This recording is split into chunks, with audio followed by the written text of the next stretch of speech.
What up, y'all? Welcome to another edition of the Brothers of Legacy. I'm your host, A.D. Walker, the pusher, the grower, the motivator. I appreciate you guys for being here. Real talk. Like, I have a schedule I keep like every morning from my like devotional kind of morning, and I've added a workout regimen. Blessings, Lisa. And then like the last hour I prepare and kind of like tweak what I'm gonna talk about. But time always runs up against this broadcast. And I look up and I'm like, oh, like, so if I don't set it like the night before, we're gonna talk about things of that nature, I'm always scrambling to get the broadcast ready. Just a confession. So so then I sent out links late, and I was like, "Hey, are we doing this show today?" So I'm just throwing it out there because that's been my struggle. So we're gonna get better. All right. So today we're talking about access to success and what that means, right? Basically, we're gonna be discussing some of the ways that having access means, searching it out, being in the right place at the right time, um, and knowing what to look for, right? And I got some stories to share with that, um, because sometimes, success is not just hard work; it's having access as well, connected to the right people, and being prepared as well. Pastor always talks about the 10,000 hour rule, but preparation meets opportunity. All right. So we're going to talk about that because I want to dig into that. We kind of scratched on it yesterday, but we're gonna kind of dig into that a little bit, and some of our uh, connections and fortunate events that allowed us to be in the places that we are. You understand what I'm saying? All right. So sit back, relax. We're gonna kick this off. It's gonna be a great show.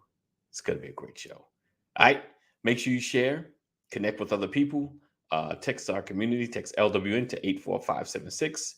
Text LWN to 84576. Never miss a broadcast on the Legacy Walker Network. Yeah. And tonight's Tuesday, so make sure you check out Pastor Solomon's Temple Christian Ministries at 7, as well as the Sisters of Legacy at 8:30. All right, that's it. That's all. We're gonna kick this off. Let's go.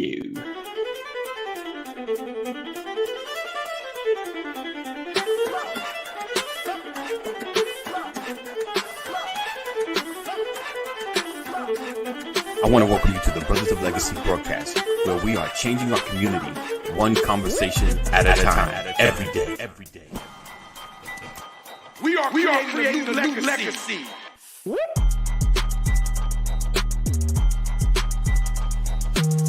Change gon' come, change gon' come, change gon' come, change gon' come, change gon' come. A co-op has to start with ownership. Right. We have a mindset of either I want to make a lot of money or survive. Make a bunch of money or I got to figure out how to survive. When you have a real bond, when everyone has, we come in with real expectations. Because this is covenant. The whole premise is that we as a people, with our money and time, aren't often making this general possible, often vested in the legacy.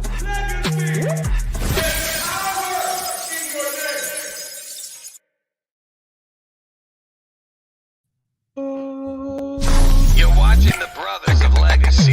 We don't stand out. We stand up. All right. Welcome, Pastor. Happy Tuesday. Good morning. Happy Tuesday to you, man. Happy Tuesday, Lisa. Yes, indeed. Happy Tuesday. All right. Let's do that. Do that. All right.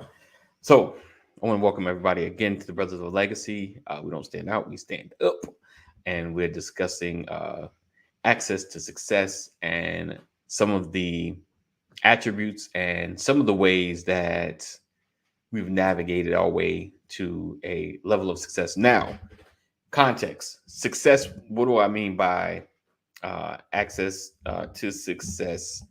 Um, this is going to vary.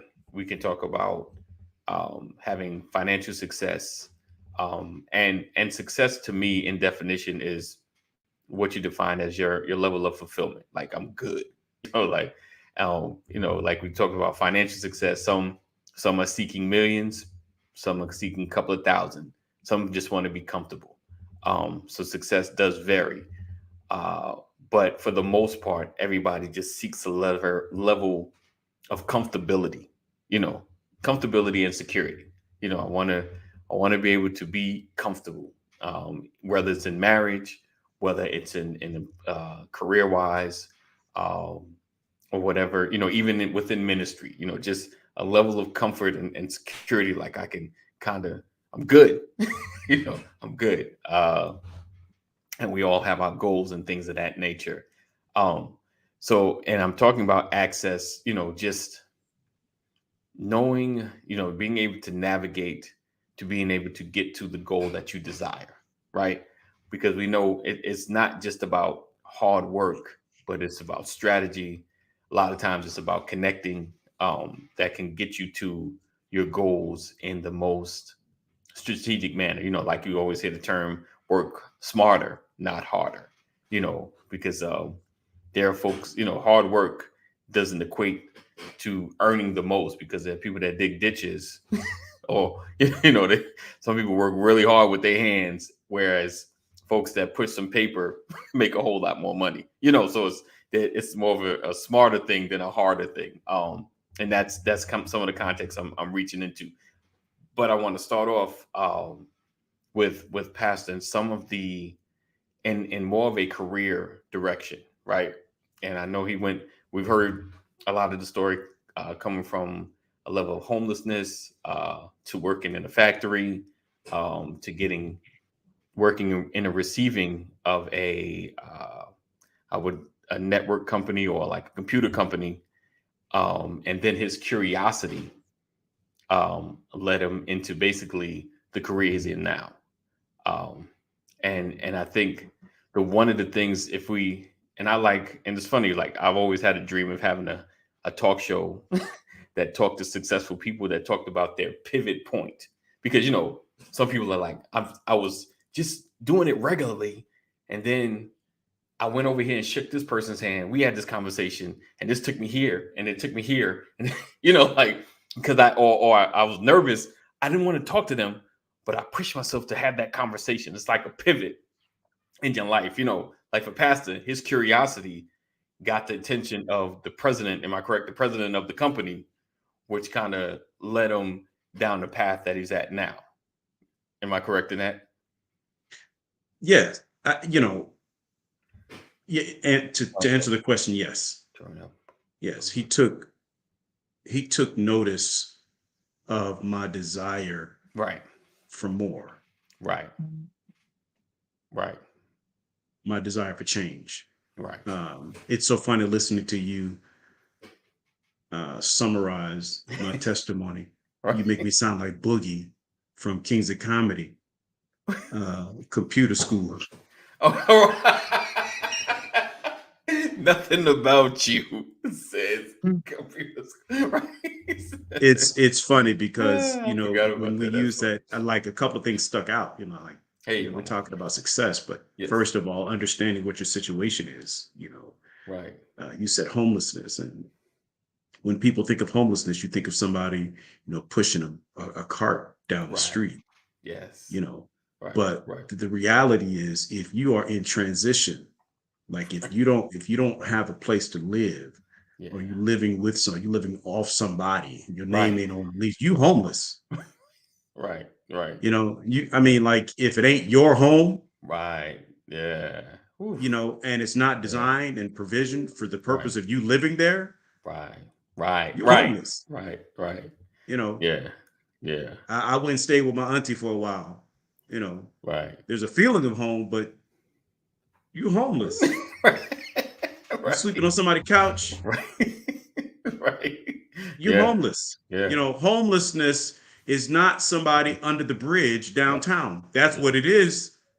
but that's just that's a degree Right. of homelessness. So I just want to make Right. sure people understand that. Definitely.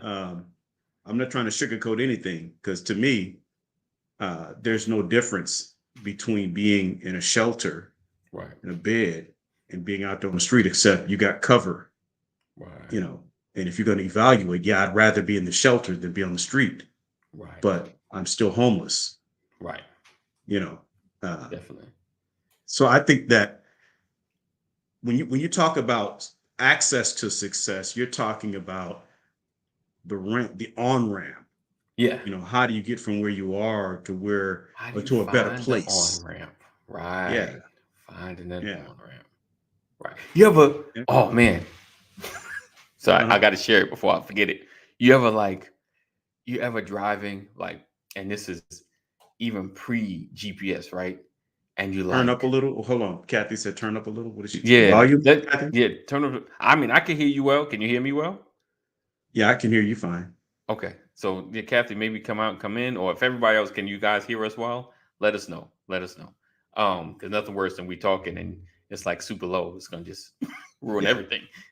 But you ever driving and you're not like lost, but you like, if I see the highway, I just need to get to it. Like you ever go like, okay, it looks like, and you go down, you're like, oh, it's just like an overpass.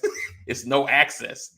It's like you see it, but you can't find access to Mm-hmm. the highway. All right, awesome. Thank you, Lisa. Thank you, Deborah. Awesome. Thank you, Sean. But yeah, and that's deep. I'm sorry, I mean cut you off. I just was thinking like I've been in those positions where you're looking, where you can see it, where you feel like it's right there. I Yeah. just need to get access. I just need Yeah. access. So yeah, so what? Okay, so you, like I said, I'm taking this one spot in your life, right? Your Mm-hmm. curiosity gets his attention, and that begins the trajectory, or was there more to it than that, or was that enough to Now, for kind of me, a lot of it had to send you in do that with, direction? for me, it had to do with not being satisfied with where I was. Right. Okay. I've heard you say that a couple of times. Yeah. Yeah, because, I had already experienced some success. I had been into the military. I had, Right. Hickey. set goals and accomplished goals. I climbed a Right. mountain. I jumped out of a helicopter. I rappelled out of a helicopter, jumped out of Right. an airplane. Right. I made it to my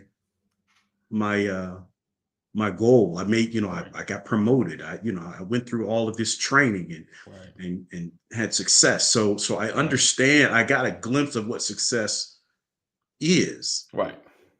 beginning with graduating high school. Right. So you've already had some successes. I Right. won a trophy before. Right. So you understand when you're not really measuring up. Okay. Yeah. I Okay. mean, anybody that has graduated from kindergarten has experienced success. Success. Right. Anybody that went from a crawl to a walk physically Right. has experienced success. Anybody that learned how to ride a bike has experienced success. But what made Anybody, you desire more? Like, why didn't you feel like you was good at just where you was at, packing the boxes in this factory? And I'm sure there's probably been the because people I that had been there for a heard while. growing up from Right. my mother Okay. that there were expectations on my life. I would do great things. I would be Right. somebody. Okay. And if I Okay. didn't feel like somebody, I knew I wasn't doing enough. Like we get all this stuff growing up. Well, a Right. lot of us do. Right. Right. Right. The positive reinforcement, the encouragement, Right. the affirmations that you Right. hear from parents, from loved ones, from grandparents, from teachers, Right. from law enforcement, whatever the case might be, you've Right. had some affirmations seeded into your life.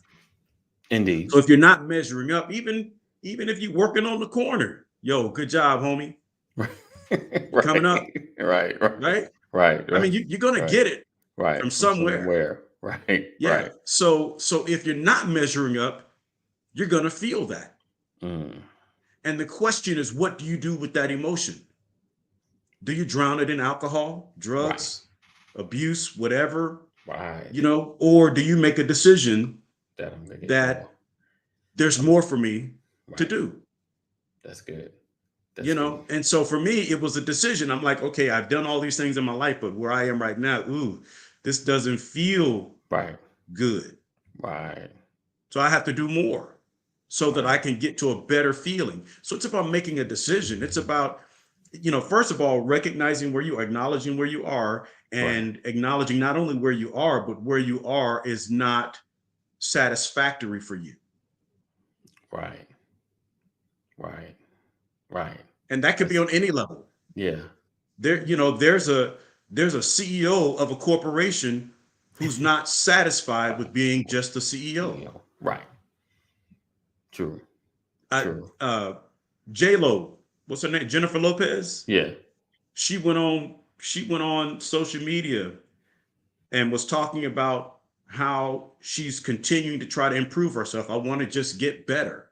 Right. I'm like, get better at what? Right. Right. Right. Right. You're a Yeah. global icon Right. and have Right. been for 25 years. Right. Right. You can go That's anywhere good. you want, do Right. whatever you want to do. What do you mean getting? And she talks about getting better as an individual. Right. But for her, not only does she want to get better, I want to do more with my life. I want to get better in my life, but I also want to help other people get better. Right. So That's she's good. still hungry. She's not satisfied, Right. Right. right? With everything that she's accomplished. True. I don't think Barack Obama is retired. No, I don't think so either. Not at all. Like, where do you go from the president of the United States? I know, right? Like you've had the highest Yeah. job in the world. Like No, you've had the highest office, right, office, right? not job. Yeah. The highest office. Yeah. There's a difference, Indeed. and so you What's up, have Ephraim? to think about those things. But hey, how you doing, E? Hey, it's going In his life, in his world, when he looks in the mirror, he's like, man, what's next? Right. Right. Right. So it's coming to the realization that I'm not satisfied with where I am, Yeah. but also recognizing that I still have more to give. Right. Right. Right. And so now I have to build a plan on pulling out the more of what I have to give, and then seeking out the resources that will enable me to do that. Right. Right. Right. But So I got to make a plan. I have to that- develop a plan. I have to develop a strategy. I think I guess it's being clear in the sense about your more, but I guess no, well, I mean, you could just, like you said, you was working in the factory, but you was like, you all the time, probably every day you get up, it's like there's gotta be more, and your senses are out. Like, how could I make more happen? So if you want to take baby steps, let me do this. Yeah, let's do the baby steps. Yeah. So going from, like, in my mind, when I realized, wow, I'm out of money. I don't have a place to live. Right. So then the goal is get money. Right. It's not get an office job. It's not go and find another job at the bank. Right. It's right. I need a paycheck. Right. Right. And whatever I got to do Right. to get a paycheck Yes. is how I ended up in the factory. Right. Okay. It was a means to an end, Yes. because I can't get a home if I don't have a paycheck. Right. And I can't be too choosy, Yeah. picky about where the paycheck is coming from right now. Right. Right. I got to get money. Yeah. So the first opportunity I had, I jumped on it, Right. knowing that wasn't the end of my story. Right. Yeah. You have to be humble enough to get it. in your plan Yeah. to not be ashamed of your launching pad. Yeah, that's good. Okay. Okay. A lot of people got stopped right there. Yeah. Yeah. Yeah. Because right now I just need income. Right. And I'll cut grass if I had a llama. Right. Yeah. Yeah. Right. Right. And so, And Pascal, can I add to that too? And Yeah. and in that season too, talking about that come up, you need to fall back a little bit. Stay away from friends. Go on in the house for a second. Stay off Instagram where you see everybody at the club throwing up dollars. Like, stay away from those things for a minute, because it's just a season, and you got to have that season where you humble like that, Right. yeah, if you're not strong enough to handle the detractors, because they're gonna talk about, man, what you doing, man? What? How you? Right. Yeah. You know, like I was in a shelter, having served my country in the military. Right. Yeah. Right. Yeah. I was in a shelter when I could punch out 100 push-ups inside of 2 minutes. Right. Yeah. Yeah. Right. Like I could climb a mountain with 100 pounds on my back. Right. Like I felt like I could do anything, but I couldn't get a job. That's Awesome. crazy. That's crazy. You know. Yeah. So, but I was in that shelter, and outside the door, when you walk outside, you could see other young men driving their cars. Right. Got their Air Jordans on. Right. Mhm. Right. You know. Right. Right. Right. Gonna mess with you. Who thought my woman was cute. Right. Wow. Mhm. You understand? Right. Driving their nice cars. Right. You know. And I, you got to deal with all of that. Right. Yep. But you got to stay focused on your goal. And my goal, Right. I got to get to work. Right. I got to get this money. So to Eve's point, humility, man. Yeah. For somebody like me who thought I was Rambo, that was big. That's big because I went from working downtown at First Interstate Bank in Beverly Hills to some small town in Kentucky, population less than 5,000. Wow. It's crazy.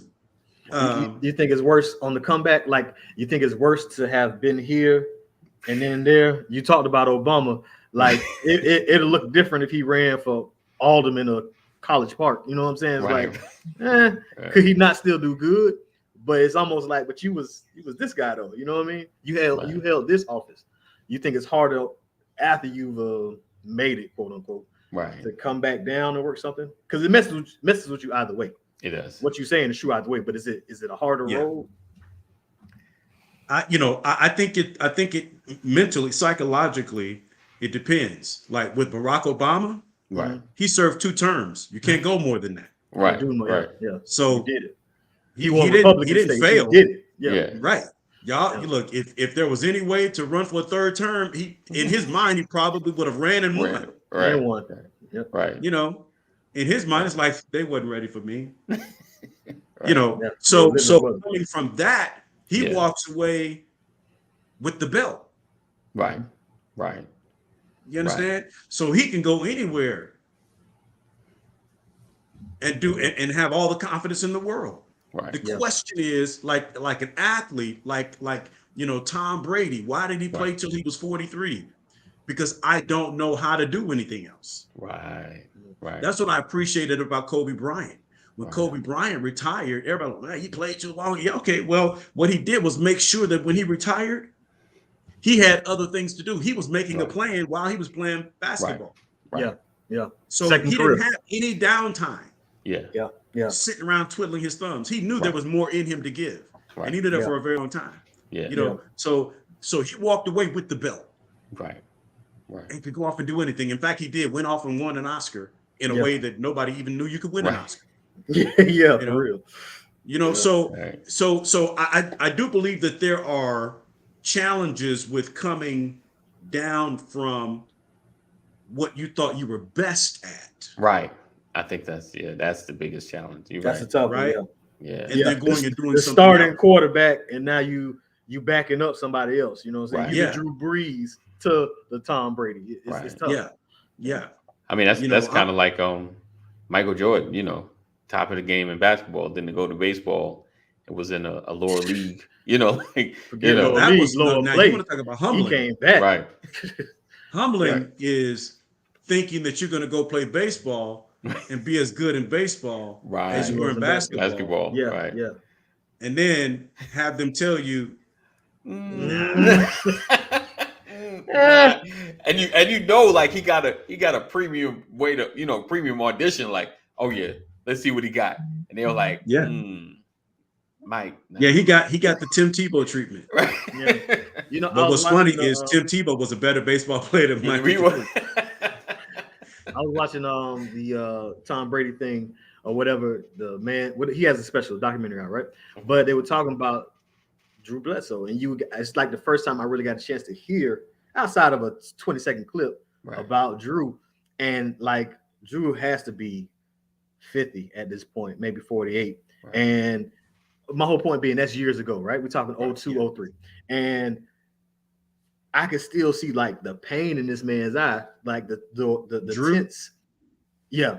It was a tension between not being a hater because I really want this man to do well, but also like I still feel like he got $100 million, the highest paid contract at that point the year before, and now it's like, no, we straight. We're gonna roll with this guy. It's tough, and then he's winning.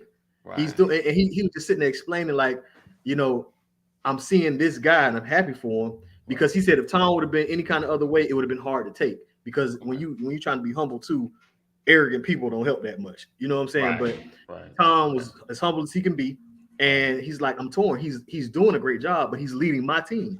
Those are my men. You know what I'm saying? Right. He's doing what I thought I would be doing, and the optics when you're trying to get the success can be something serious. You got to control as much as possible. You can't really stop people from being. You can't erase the world, but I'm saying like Pastor talked a couple days ago about perspective. The way you take what you see is critically important to you making it through that thing. You know what I'm saying? But if y'all get a chance to watch that, man, I mean, you can still see almost the tears. It was like, and sometimes it's that I feel I'm not a hater. I feel I don't care what you're doing, lemonade stand or running for president. I got your back. I'm all for it. But that's because I'm not too concerned. Like I'm not trying to take over your thing. You know what I mean? Okay. But when you come and live with me, and then I lose my job, and then you paying all the bills, it can be, you know what I'm saying? Like I'm so happy my kids are eating, but you know what I'm saying? I'm supposed to be the one. I think it's rough when someone like even steps in your space, like you've been, people have depended on you, and then someone else steps in, and they're like, everybody's going, hey, have you seen Pastor? Or have you seen Brian? Like, no. You need some? No, I'm looking for Brian. And you're like, everybody used to come to me. Now he's the one getting all the. That's tough. And a lot of new church members done got cut because they coming in on people territory. Because I'm already in this small pond, and this is my road. This is my seat. Don't mess with it. I understand the value I have at this local body. And this newly converted, just learned what the Holy Ghost is person gonna come in here and take over the media ministry. Oh, they must be crazy. Because if you take this, I've turned this into my ID. Right. Because like I'm not getting that love at work. That's a shift. You know what I'm saying? But when I come in this place, they stand up. So don't mess with this. You know what I'm saying? And a lot of people they call it church hurt, but a lot of you and they don't know, you just trying to love the Lord, you brand new to this thing, and you done messed up into somebody's turf. You know what I'm saying? It's a tough place to be in. Right. So that's like when you think about, you use that example of Tom Brady. Mm-hmm. There were so many dynamics when you look at that history. Yeah. Right. You think about the Tuck rule, right? That. Yeah. The difference between the Tom Brady we know today and the New England Patriots going on with Drew Bledsoe in that next season, all based on a single play with Charles Woodson in that playoff game between New England Patriots and the Raiders, Oakland Raiders. Yeah. Charles Woodson hits Brady. Brady's coming down with the ball. The ball looks like a fumble to everybody on the planet. Everybody. But because of the Tuck rule, it's considered a forward pass. Wow. And New England goes on to win that game and then heads to Pittsburgh and beats Pittsburgh, upsets Pittsburgh, and then goes on to win the Super Bowl. And off you have Tom Brady's career. Wow. Now, if Oakland Raiders, if that had been considered a fumble, right? Rich Gannon, the quarterback for the Oakland Raiders, would have just down the ball and let the clock run out. Game over. Right. And it would have been the Raiders, because the Raiders felt like if they had won that game against New England, they would have gone on to beat Pittsburgh and went on to the Super Bowl. And Charles Woodson would have got his first Super Bowl ring as a Raider. So that was like, like I talked about in the beginning, kind of like that was a pivot point. Yeah, that was a pivot point. That was Tom Brady, right, in the right place, right, at the right time. Yeah, and everything worked out. Right. Because that single play changes everything. Kicked off for Belichick, Everything. for Brady, for everybody. Wow. Everything. Yeah. Right. And so, for his coach, Yeah, that was the probably keeps his beginning job. of Bill Belichick becoming, the NFL's greatest coach, most successful coach. Yeah. If that had been considered a fumble, we Right. probably would not be talking about Tom Brady because he was replacing an injured Drew Bledsoe at the time. And if Right. he'd have fumbled that ball at the time, he'd have looked like a choke monster Right. and he would have been sat back down. Good try, young Rook. Right. Glad to have you fill in. But we're going to go on with Drew as we move forward. Yeah, because he played well, but he wasn't a champion at that point. It's easier to replace Bledsoe as a champion than just a guy that had a good streak. Making mistakes. Yeah, Wow. yeah. He was making mistakes. He was being goofy as a young quarterback at the time. Wow. Right. So that just happened to work out in his favor. And the cold weather, the snow worked out in his favor because the game slows down in the cold, in the freezing cold and the snow. Everybody's moving slower. So the quarterback's brain is still working as fast, but the whole game is moving slower. And AD, that's like what Pastor's saying, really hitting something on the head for me too. I'm not knocking hard work. I'm not knocking preparation. You need those things. Right. Everybody's heard that example before, definition before. What's it? Success and opportunity meeting together, or luck, and I forget how they put it. Preparation and opportunity meet. You know what I'm saying? So you got to be ready. So can't knock that, right? But like you talking about that access to success, at some point you're just going to need things to go a certain way. Like keep using the football analogy. Like when they just say it like there's a term they say, well, the ball was just rolling their way. Like it just seems like every fumble bounces towards the defense. Every ball is in the direction of the touchdown. Like it just played to your favor that day. And it comes to that, your prep. And that's what I like about NFL. Any team can win any Sunday. No matter how sorry you are in performance over scale, it's still literally the best. That's just how the way football is. Basketball, technically, any sport, technically. The ball has to still bounce. It's still got to bounce. It's got to bounce in your favor. But what people don't understand is winning didn't happen on that day with Tom Brady. Winning happened when he put the same effort in when he was the last pick in the 6th round of the NFL draft. Yeah. Because he could have been so frustrated by being the 199th pick that he stopped putting in the work. Yeah. Right. So part of the key to success is making sure you're prepared when something unexpected happens. Right. Right. And have a plan when it doesn't go the way you thought it was going to go. Right. And like sometimes those humble beginnings, like I feel if I could write my own script, I'd rather have the 6th round draft pick than the number 1. Like the pressure to succeed, like being the underdog, like for real, like I feel bad for them little 9-year-old boys that can hoop already. It's like, oh, you the next preacher. Like, man, he ain't gonna really have that time to like develop because they're gonna put that pressure on them. You know what I'm saying? And these uber successful people who like that look like they got it, who you know the Sauls, you know what I'm saying? People who just look the part. You know what I'm saying? They don't. Not saying it won't, but I'm saying they don't always get that chance to develop and come along. Like they can't really mess up now. Because you're number 1. You're supposed to be the next. You're supposed to be the chosen. You know what I'm saying? And that's why I give, and I'm not trying to make all the analogies about sports, but I do give LeBron his credit because the pressure that he had to be 18 years old and be told you the next Jordan. People don't underestimate what Jordan is. You know what I'm saying? To be you the next greatest thing we ever seen before. To be that and still maintain and do what he's done is tremendous. So like being in that humble spot, trying to get the success, sometimes it works to your benefit. When people not looking at you, you really got a chance to work on you. So when you do get the chance, when that opportunity does come, you ready for it. You know what I'm saying? How many times, like sometimes I feel most disappointed in myself when opportunity came and I wasn't ready for it. You know what I'm saying? Because I feel like I blew it because, man, why weren't you ready for this moment? And you got to go back and assess yourself and just be like, okay, next time that moment comes, I'm going to be ready. You know what I'm saying? Let's make something. And I love that, man. I love that because when you talk about people like LeBron, I think about Barack Obama. I think about David. I think about Moses. I think about all these characters in scripture. You know, something went wrong for everybody. Yeah. You know, like when you look at Tom Brady, people still talk about the tuck rule because of Tom Brady. Right. Do you think he wants to be associated with that? No. Right? Right. The guy that hit him was his teammate in college. Wow. Yeah. You understand? Yeah. And to this day, like if you look at 30 for 30, to this day, Right. he still calls it a fumble. Wow. It It's like is I'm taken away from that moment. It is a Yeah. fumble. He shouldn't be there.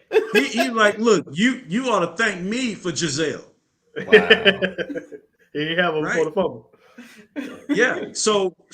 But here's my point, because you brought up LeBron, and LeBron was the next coming and all of that. Yeah. When LeBron started his first NBA game, he scored 25 points. Wow. But he also got cramps against the Spurs and came out of the game Right. at the most critical point in the game. So he Wow. looked like a choke. Right. Right. So he also left his hometown team and went to another team. I love 30 for 32, Lisa. Yeah. Went to do. South Beach, and Right. people will say he went to South Beach and joined Dwayne Wade to get a Right. ring because he Right. didn't know how to win. Right. Right. Right. So today people say, well, you could thank Dwayne Wade for being a champion. Right. Right. But what I'm saying is you had to prepare for things to go wrong. Right. Yeah. And That keep is working. definitely. And not feel like a failure. Right. Yeah. Right. You understand? Like you can fail at certain things. You could like what he was talking about. Ooh, that didn't happen the way I wanted it to happen. But does that mean I give up Right. on my dream, on my goals? Right. No, I keep moving. I keep progressing forward because LeBron James has had a whole lot of things going wrong in his career. Big time. Definitely. But he's still considered one of the greatest to ever play the game. Definitely. You know, and so that's in every area of your life. It doesn't matter what your goal is. If you don't prepare or set a plan for something that could possibly go wrong, then you're doing yourself a disservice. Right. And then you have to make sure that you have an order to everything. Yeah. What you mean? You know, what are your milestones? Right. Like I can't just go buy a Mercedes today. Yeah. But I need transportation. Right. It may not be a Mercedes today. Today I'm gonna go buy this little inexpensive used Buick and work and stack my dollars and work on my credit. Right. So that when I get my finances to a point where I can afford a Mercedes, I won't have to pay as high interest. I won't be hurting myself. I need to live like a Mercedes owner today. Yeah. So that when I make the transition, someone said this once. They said the best millionaires come by just adding a zero. What you mean? Meaning, I woke up this morning and I checked my bank account, and there happened to be another zero. You understand? Mm-hmm. So when I hit 7 figures, I woke up and noticed on my bank account that I had hit 7 figures. Right. Okay. But it won't be a shock to the system if you learned how to live with 6 figures. Right. Okay. You understand what I'm saying? Like if you haven't consistently managed 6 figures, you can't. Yeah. Then you haven't prepared for 7 for the next 0. There's a preparation to it. I got you. There's a preparation for that. Yeah. And that's why people who win the lottery, you check in with them 10 years later and they're broke. If that. Yeah. Right. And so that's why you have to have a plan. You have to know what to do when things go wrong. Right. You know, because you have to. What did the Don the Rock Johnson say in the movie Gridiron? Act like you've been there. When the kid went to the end zone and he started dancing and slammed the ball down and all that. He's doing it. He's like, you're clowning. Right. You're acting like it's a shock that you made it. Right. Act like you. But you got to be walking this. You got to have the mindset. You have to have a millionaire mindset so that when you get there, you have to have a presidential mindset so that when you get there, you're not so enamored by the cherry wood oak desk that you forget the responsibility that you have. Right. Yeah. Indeed. Too many people fall in love with the desk at the office and forget about the accountability and the responsibility for the position. Yeah, I think a lot of that's been the visual piece though. Like a lot of, they were talking about it yesterday. It's kind of what we see. You go after what you see, and when that was it, it's almost like the Roadrunner. Like when he caught him that time, he was like, "Now what I do with him? I've been chasing it so long. Right. You know what I'm saying? I got when it. I finally got, I don't know what I want to do with it. You know what I'm saying? So right. it's and I think that's an opportunity for those who have access. Right. The mentoring piece is huge, man. If you got access, forget putting people on in the traditional sense, like because we say that in terms of a hookup. You know what I'm saying? Put me on. No, let people in.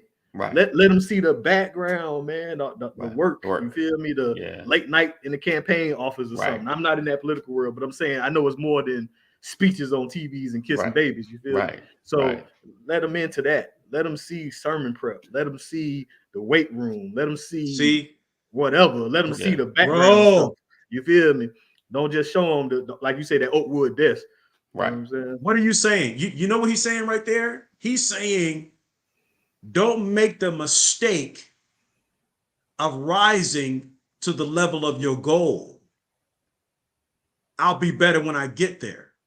Because what'll happen is you'll fall to the level of your plan. Right.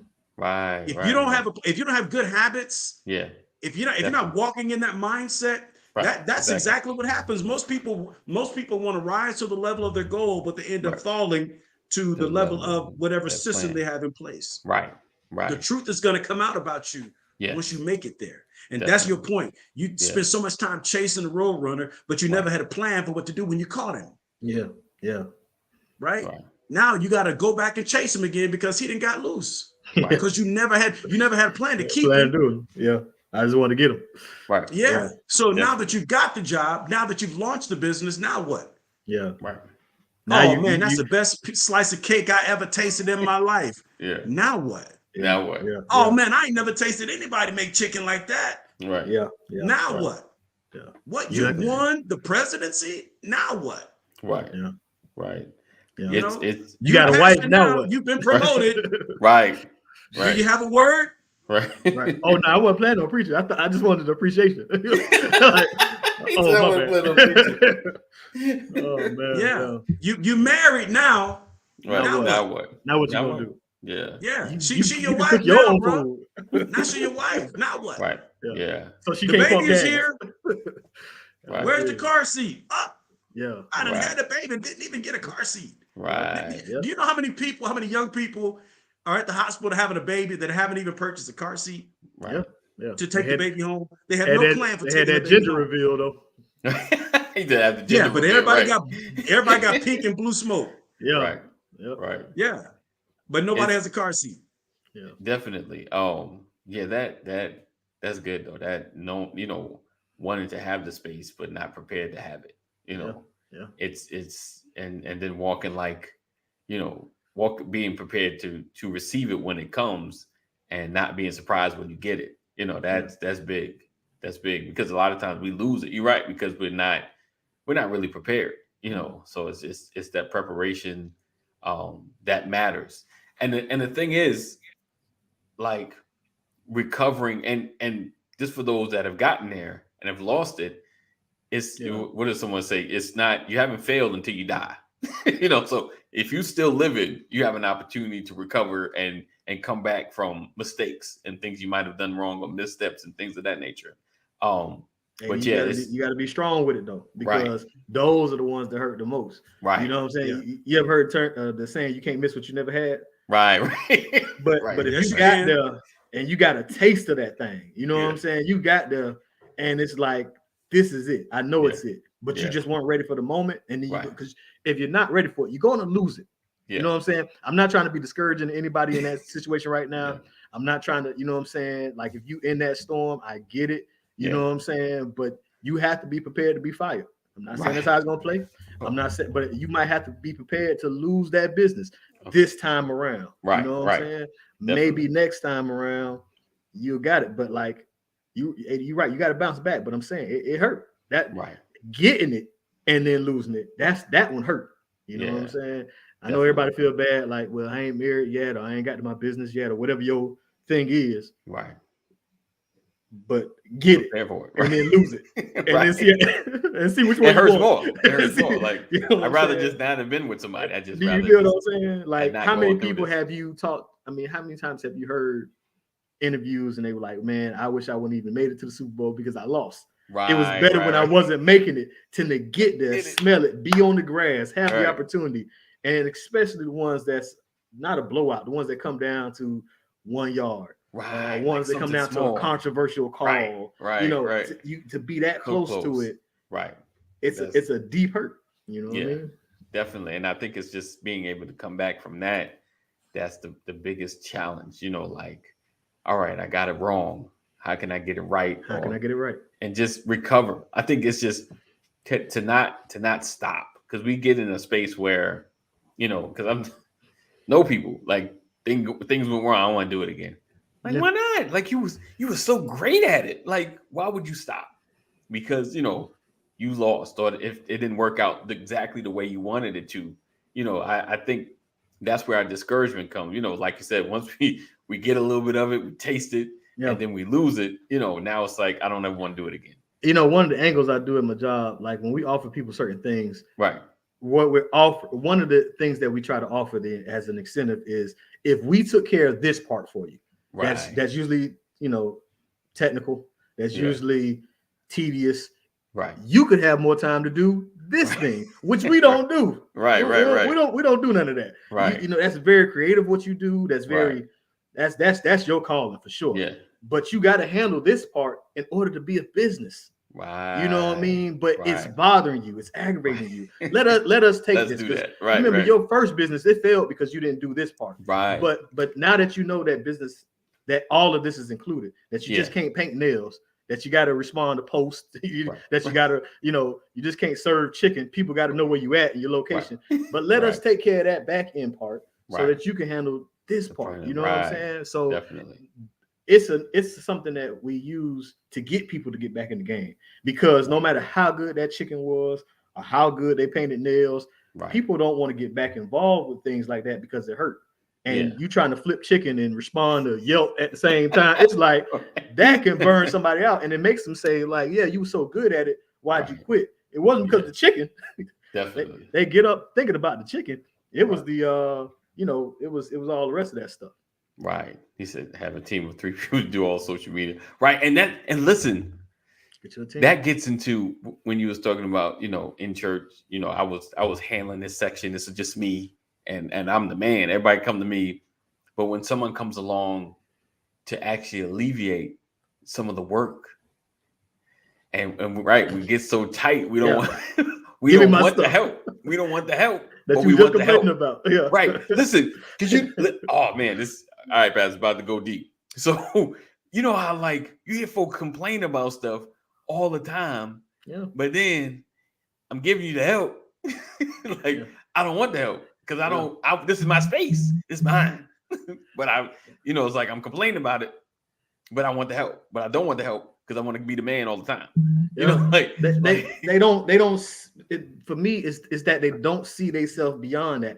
Yes, I'm burdened down. But if you know, but you get to a point after doing everything that you think it doesn't run unless you do it. So letting go of that power, no matter how bad it's stressing you out, could be a little hard. You know what I'm saying? So when people can't see themselves beyond that, you know, it's a struggle to let it go. If I can't, you know, I do all the preaching, all the lights I cut on, I open every door. You know what I'm saying? I fry all the chicken. You know, you start to believe that that black folk only gonna eat chicken if you cook it, you know, and it's just not the case. You know what I'm saying? Right. So you got to let it go. But when you helping somebody to let things go, show them the benefits of, if you gave me this, if you relieved yourself of that, then guess what you could do? You know, Pastor, guess how many sermons you can do if I opened all the doors. Right.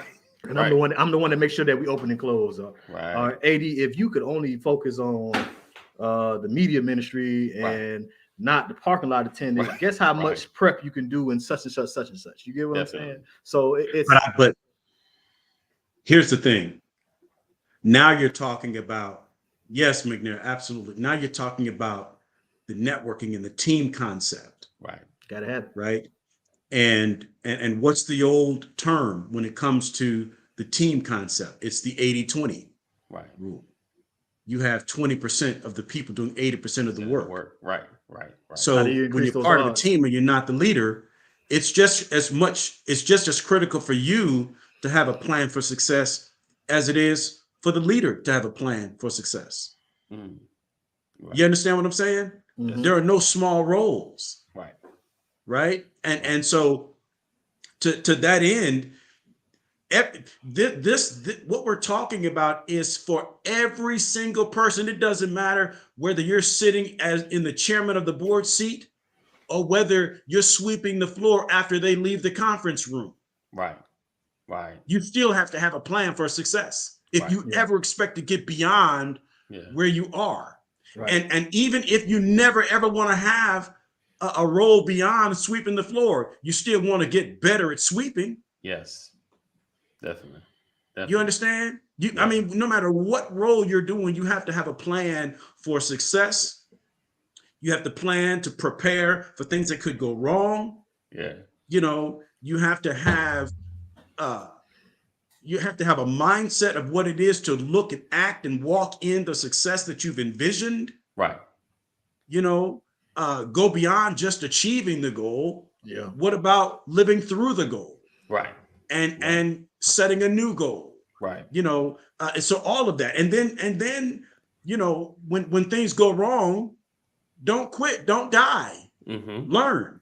Right. There are many facets to learning from failure. Right. Yeah. Failures are stepping stones on the road to success. Right. That's reality. Right. You know, and if you have that as part of your mindset, you can never fail. Right. You might mess up, you might fall, but you haven't failed because you continue to move. You've had a plan for falling. That's why I love the Bible. It says the just man falleth 7 times, but it gets back up again. Oh, what's up, Mike? How you doing, man? Yeah. You got to learn how to take the L, man. Right. Yeah, definitely. because you can't listen. You can't win every race that you run in. Right. Yeah. That's in other words, you can't come in first place. Yeah. Yeah. Definitely. Y'all, I apologize. That bounce back game got to be serious because you don't.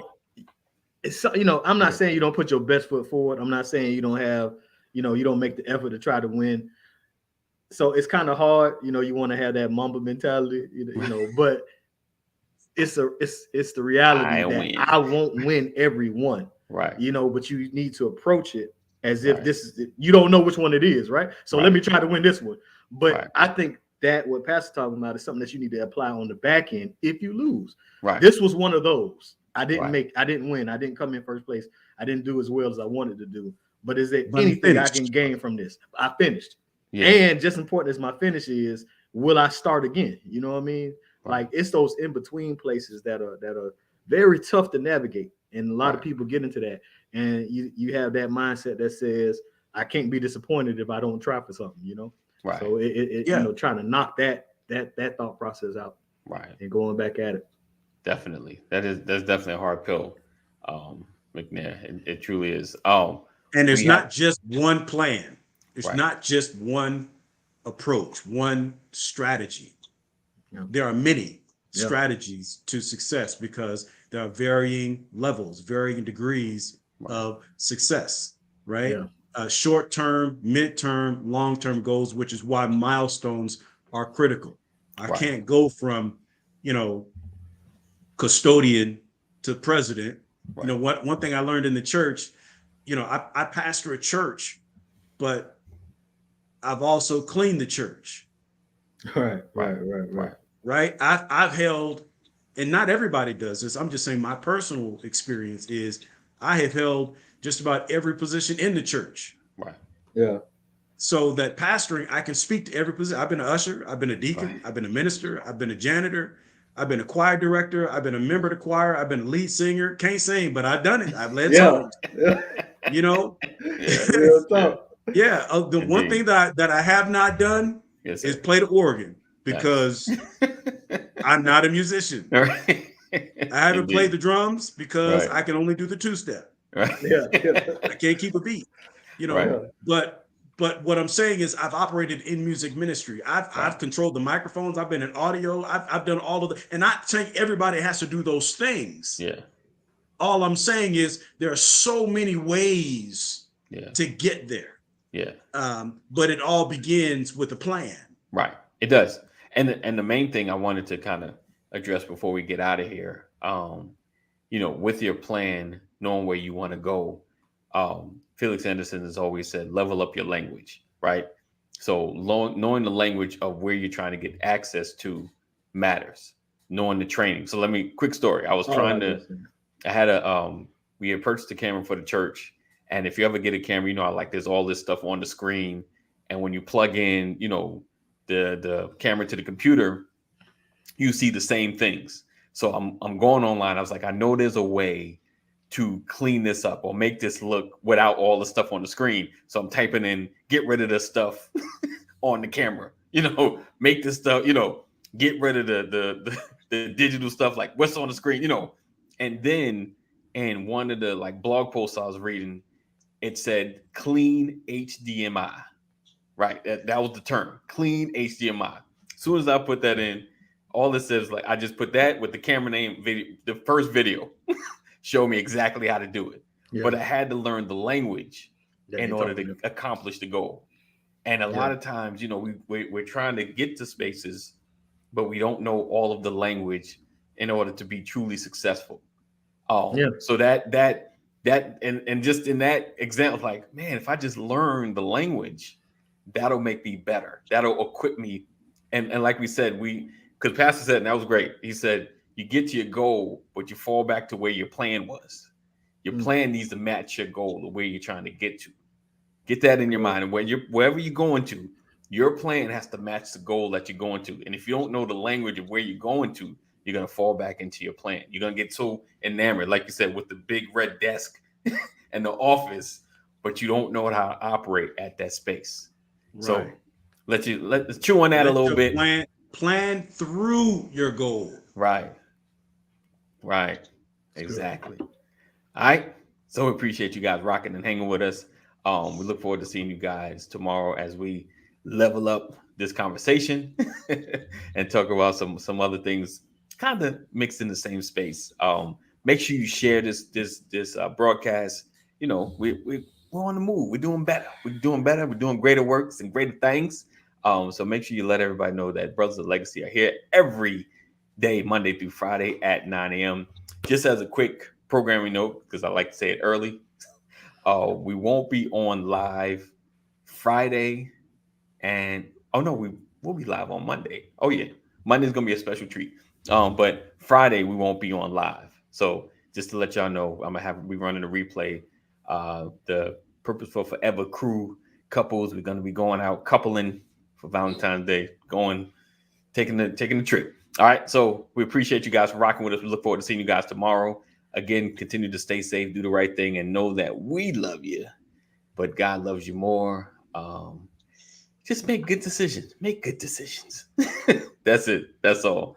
All right, we'll see you in the AM. And don't forget, tonight at 7, we got Solomon's Temple Christian Ministries, but Pastor Brian A. McCrory Sr., as well as 8:30, we have Sisters of Legacy with my awesome wife, Samantha Wilson Walker.